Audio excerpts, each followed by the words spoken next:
Hello everybody, this is Juanita from Me, My Cat and I Am. I'm doing this video today and this is Marie. Marie is a visitor to the state of Florida. This is her first visit to Florida. Marie has been traveling in her vehicle and the vehicle is electric. And let Marie tell you a little bit about that. We're going to ask her a few questions about the connections and things. What are some of the drawbacks and the pluses of having an electric car traveling? Well, in my trip, there was over 1,000, somewhere between 1,000 and 1,100 miles of traveling. Okay. And that means that sometimes there's what I would call like a desert where there aren't very many chargers to charge up. Oh, okay. And as a result of that, you've got to look ahead to cities sometimes. So what website do you suggest for somebody that's traveling on an electric car? Can you think of any? Well, one of the sites that's really good you can download an app and it's called PlugShare. Oh, okay. And that'll tell you about all the sites that are on the map of the United States. Oh, great. But you can also touch on the site and you can look at the site and you can see what happened to the last person who checked in there. So Great. in other words, are they having trouble with the site? You know, with that particular charger? Great. Are they, when was the last time somebody checked in? And so on. That's good to know. Very helpful.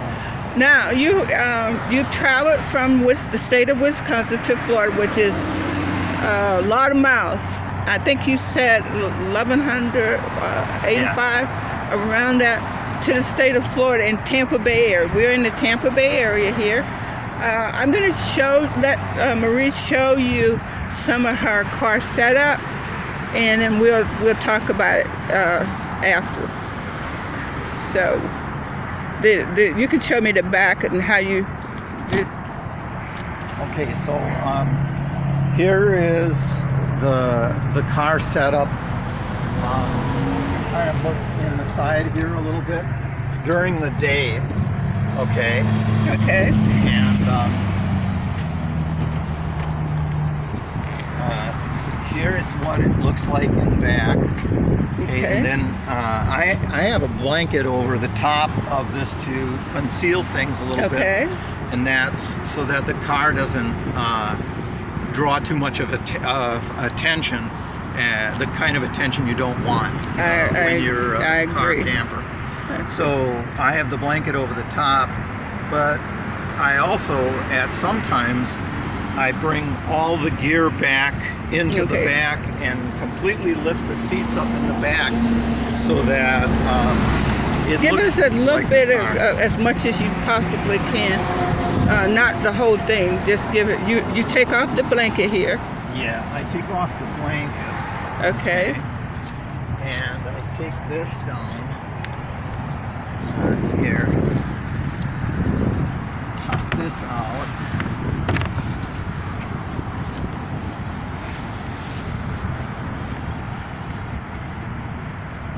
This is like when I get ready at night. Oh, okay. So you have an air mattress to go to bed.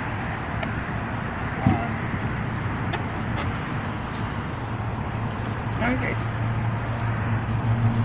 And what I do is I take this board here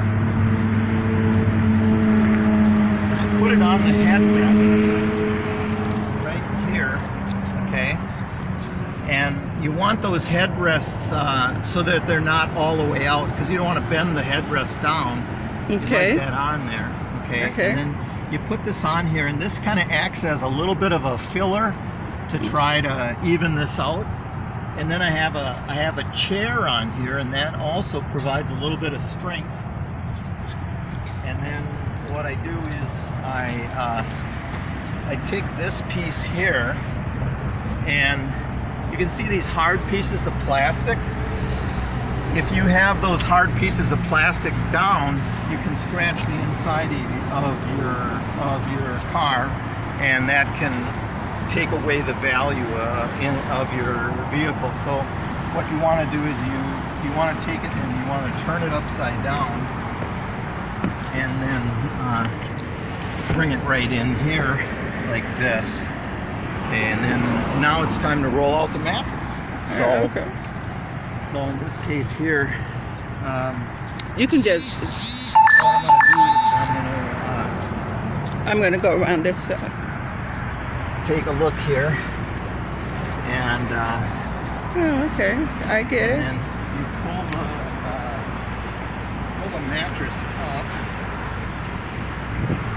And of course, you want something soft for your face. So I usually go ahead and have something soft for my face, or sheets, or something like that, you know, to try to make it a little bit more comfortable. As well as some type of a rope will also make it more comfortable, and I'll show you how that works in just a second.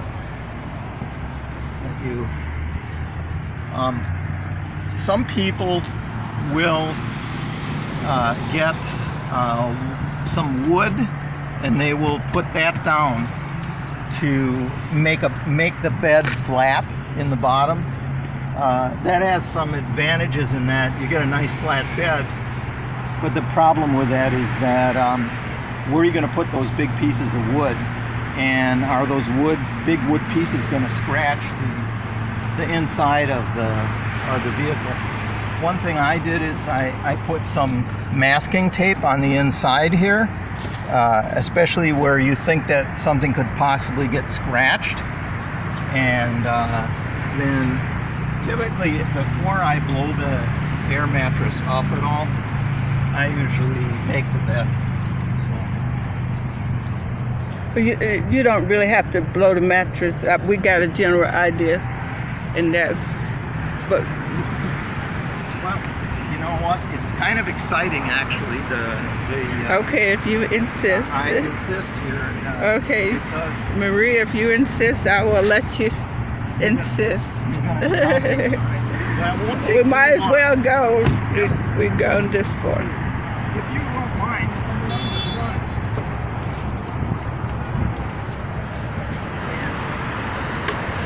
Look in this door here. This, by the way, is a regular twin bed air mattress. Some people have used the queen size, but you know, this is an awfully small car. So if you're going to do this in a small car, you're going to want to have maybe a smaller mattress. And also, is that a twin size? This is a twin size, and I think this is fine for me. But if you're going to have a friend with you, I don't know whether or not you'd be real comfortable in this particular car. Although I've seen some rather amusing YouTube videos that show somebody that is saying that they'll... So this one is that's up the mattress, let the mattress up. And that pump, did it come with it, or you bought that separately? I bought that separate. What I'm doing right now is I'm making room. I'm making some room for that mattress to expand. So I'm taking these seats and I'm moving them forward as far as I can. Now, how about that? Look at this here. In Florida. When you're in Florida, see those pine trees back there? I don't think you need an ice scraper at all. So remember to leave your ice scraper at home. Especially if you're from a state that really gets cold. Yeah, you don't need an ice scraper, okay? But do take your umbrella, because you never know when you're going to need an umbrella, and some friend might need an umbrella. Okay, so we're just about ready to start the blow up.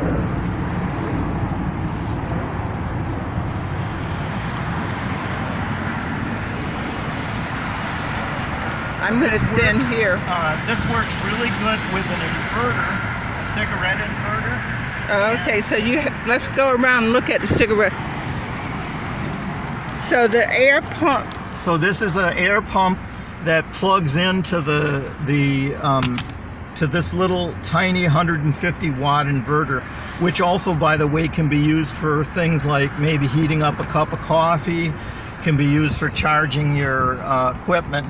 And then you go right into the cigarette lighter here, and the last thing you got to do is you've got to turn the car on, and then you start your fill. So you can see how nice that's filling up. It'll take just a second here. Anytime you move the car, you're going to have to deflate your mattress. So it's better to have an electric pump, because it's going to be fill, release the air, fill, release the air, because you want to be able to put the seat back where you can drive in it. And that air mattress isn't going to allow you to do that. So now you stay at Walmart, and what else do you stay at? Not the air mattress is $9.99, and the pump is about $10 or $15. The inverter, they're not expensive. You can get them at AutoZone, and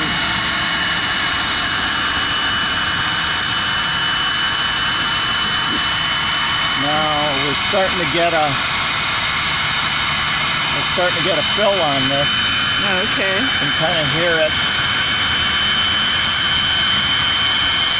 So that was relatively fast. The thing that's neat about the Walmart air mattress is that after you pull your pump off, it really doesn't leak. Actually, the only way to get the air out of it is to screw the cap out. So now you can kind of see how I'm pulling this forward, and so the mattress obviously is fully inflated now.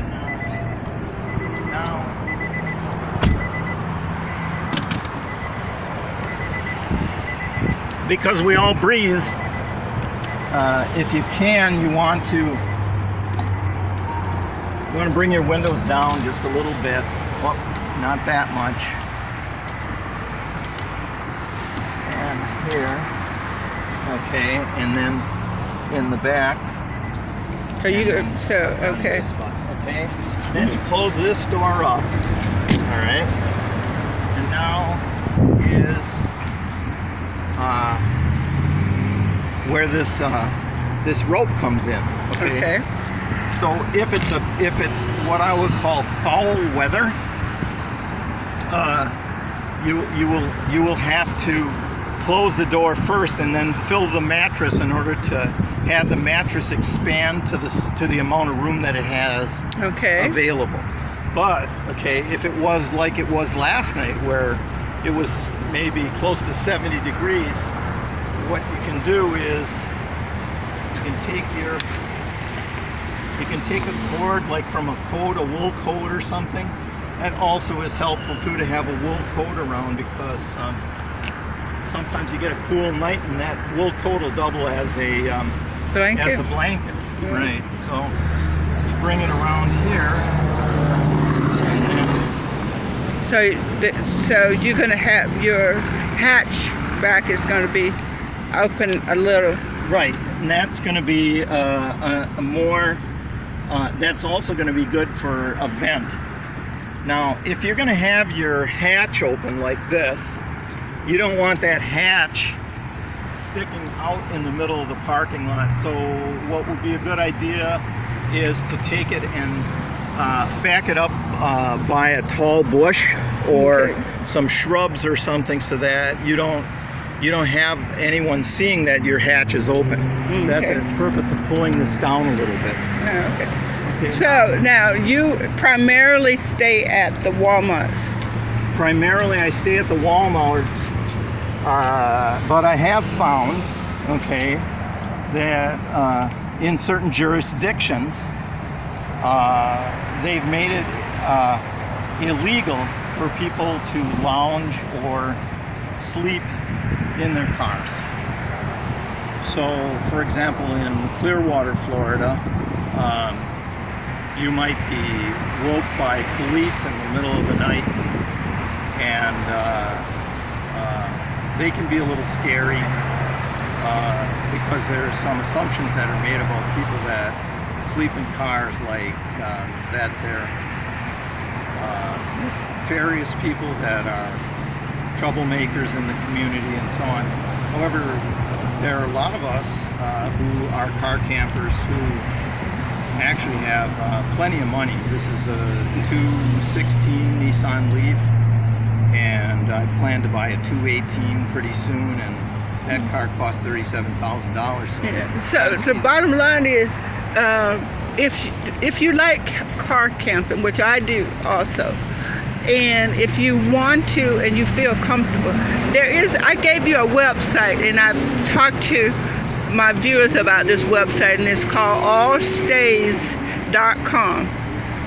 ALLSTAYS.com, Allstays. And Marie has looked at this website. What do you think about it? Well, you'll have to find an alternative. Okay, so if the laws are don't allow what you're doing to happen, I recommend that you respect the laws of the area that you're in, respect the space that belongs to Clearwater or Tampa or St. Petersburg or any other state or county. And it's not your job to try to change the law or make judgments about the people that are there. It's just like a stop sign. The community decided to put up a stop sign here, so you just want to be calm and remember, when the police meet you, okay, don't do what I'm doing right now. Don't put your hands in your pockets, okay? Because the first thing they can say, get your hands out of your pockets. Right. They're not going to say that very nice. And then if you take them out and you're a little nervous and you put one back in, they're going to say, I just told you to get your hands out of your pockets. Yeah. So bottom line is, we obviously want to respect the law. And the good part, I met Marie at one of my jobs, and I was able to make a connection with her to do this video, and I really appreciate her time and effort to do this, because she didn't have to. She could have said no. But thank you all for watching, and there probably will be a follow-up with Marie, because she would like to document some of the travel that she's made. So for the sake of time, we're going to end this one, and thank you for watching. Be kind to yourself and others. This is a world that we need to have kindness, and thank you again for watching. Goodbye.